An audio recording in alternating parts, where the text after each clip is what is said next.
Thank you. The vast majority of food innovation in this world has happened around fast food, processed food, shelf stability, salt, fat, sugar, and a balanced, magical bliss point. And this food, a lot of it is not actually nourishing and healthy, but it's delicious. And big food is big business. It's hard to imagine it ever changing. But what if we were to apply all of that science and learning to real food? What if big food companies were to work with small startups and young entrepreneurs to bring real food to the masses? The time has come. The time has come for an open and honest collaboration.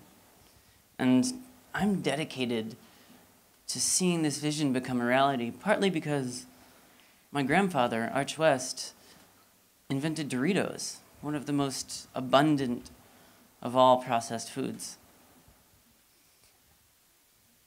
And I didn't know it at the time, but I'm a hacker. I'm not a computer scientist. I don't have a PhD. I can't even code. I'm a chef turned entrepreneur. And I've discovered how hacking, this process of getting amazing things done in a short period of time, a movement rooted in freedom of information and for the greater good, has this powerful ability to bring people together that wouldn't normally collaborate. And hackathons, they're these marathons of hacking where groups of people, often hundreds at a time, will get together for a weekend or so and break down into teams, about 3 to 10, in a kind of business plan competition format. And they work together to address large challenges. And I believe that these models, these hackathons, have an increasingly important role to play in how we learn together, how we work together, and how we transform our food system for the better. In the next 10 minutes or so, I'm going to share with you the 5 kind of key ingredients I see to creating a successful hackathon and how it might apply to your daily life. But first, how and why have I come to believe in these hackathons? 49,301. That's roughly what I paid for my first year of college. And what did I learn? Well, I learned that 8 a.m. is far too early for an economics class. And I learned how easy it is to get a credit card, but I also learned just the power of food poisoning. After one long night of eating fast food, and after 3 days of really thinking I was going to die, I called my twin brother who was in culinary school, and I asked him, how do you cook chicken? I need to learn how to cook. I realized that I had never learned in my 18 years of life anything about food. And I remember sitting in my dorm room, and all I had was some chicken in a cast iron pan and olive oil, and my brother said, get it really hot. And I put this chicken in the pan, and it smelled delicious. And as I went to go sit down, there was this knock on the door. And it was my friends from down the hall that had smelled this chicken, and they wanted me to share. And before I knew it, there was this awesome group of people in my room, and we're all enjoying chicken together. And I realized that if I learned to cook, I'd be healthier. I'd make more friends. And really, it was a way for me to travel. I believe travel is the best form of all education. So it was right then that I reflected, what if I was to go to culinary school?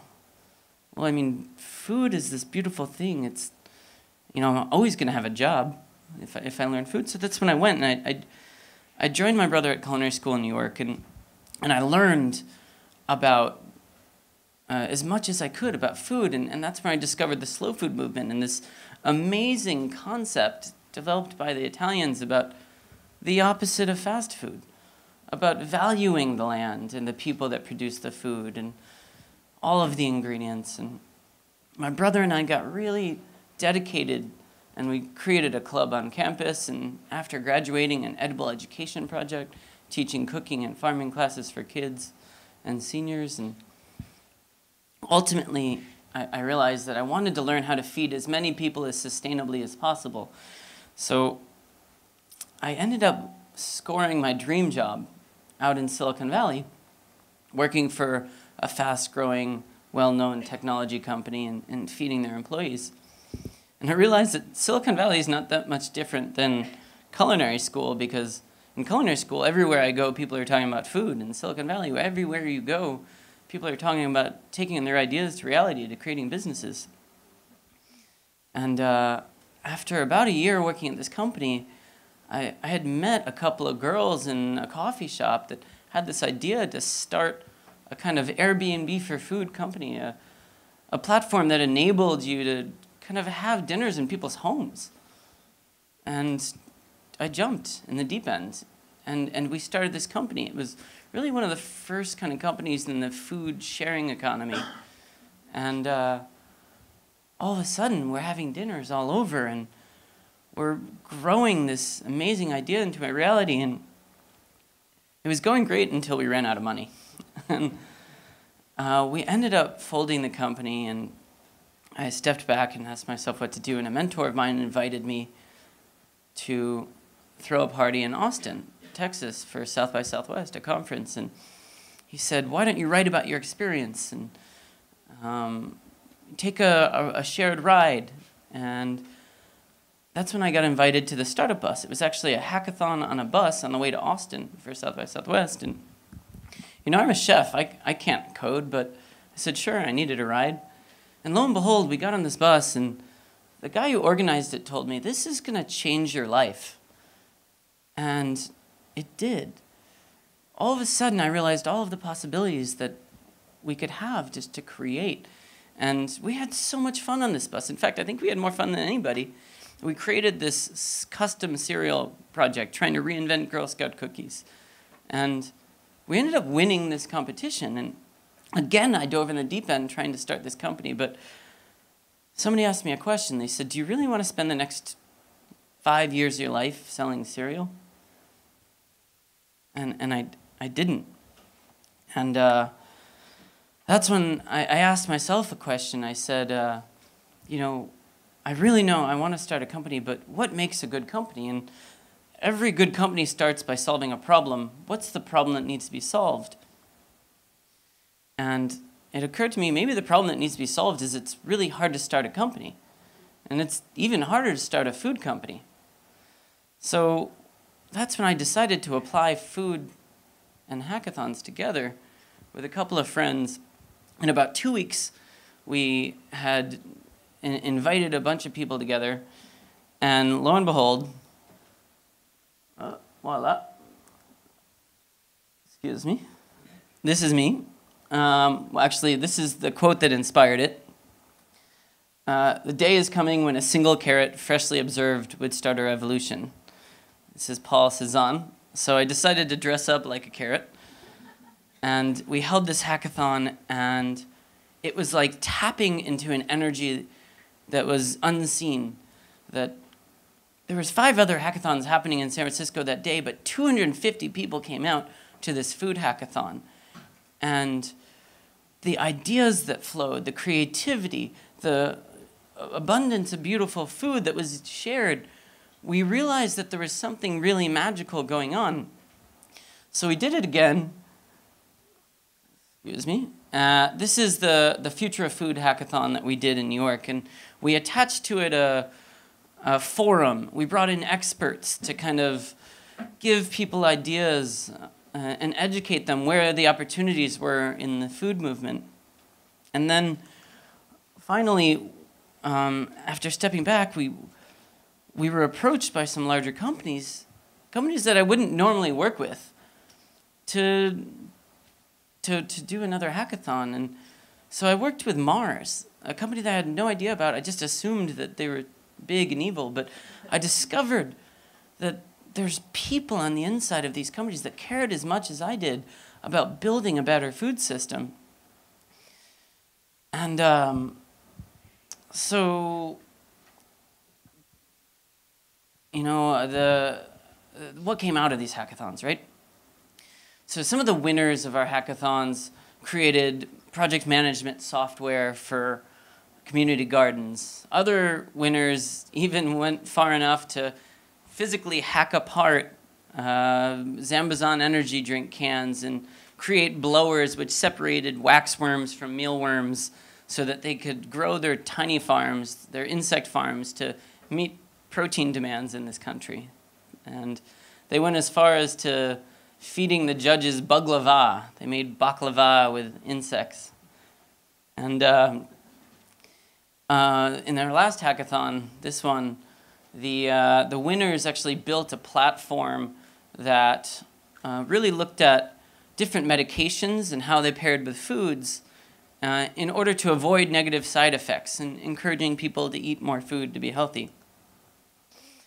And this isn't the first model of hackathons. Hackathons have been around for decades, and some more traditional hackathons, of which there's been hundreds, thousands, have birthed hundreds of companies. Maybe the most successful was a TechCrunch Disrupt that created GroupMe, an app that raised $10 million and sold for $80 million to Skype. And I'm not saying that the goal of a hackathon is to have a big exit and make a lot of money.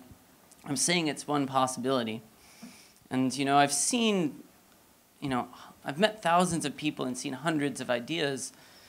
And there's been maybe about a dozen hackathons around the world since we started this 3 years ago. And, National Geographic came out and actually did a Future of Food hackathon. And even McDonald's did a food hackathon. But there's been people in New York that have been doing hackathons. Daniel Gould at Food Tech Connect, and Sarah Reversi in Italy has been doing maybe about 7 hackathons, even here at London Food Tech Week. The question is, what makes a successful food hackathon? So, excuse me. The 5 key ingredients I see for creating a successful food hackathon are: make it positive. It's really unbelievable what can happen, when people know that you believe in them. It's all about what you can actually create together. Make it accessible. It wasn't $49,000. It was about $100 and came all weekend with 5 different meals and drinks. And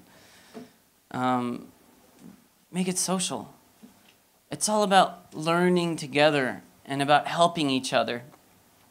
We have an amazing diversity of people of all different backgrounds. I think this is most important, that it's people that wouldn't normally collaborate are coming together. You've got experts, you've got entrepreneurs, you've got big companies, you've got small startups, and just people that didn't even know that they had, potential to create something. And then make it fun. We always have amazing music at our events. The food is, of course, fabulous. People come out of these things having, new ideas, new companies, sometimes new job offers and recruits, sometimes even a new girlfriend or boyfriend. And, why do I believe in hackathons? Hackathons, to me, are an amazing outlet for this growing need to challenge the status quo, to change, to make a better food system. So take what I've learned, take this model, bring together a diverse community of people around some type of challenge that you want to solve in a weekend. Make it positive, make it accessible, social, fun. Make it diverse. We've grown up in a time when companies like Apple spend huge advertising budgets trying to encourage us to think different, and Nike encouraging us to just do it. Let's take those lessons of the past and let's create a new future. It's amazing what we can accomplish when we know somebody believes in us.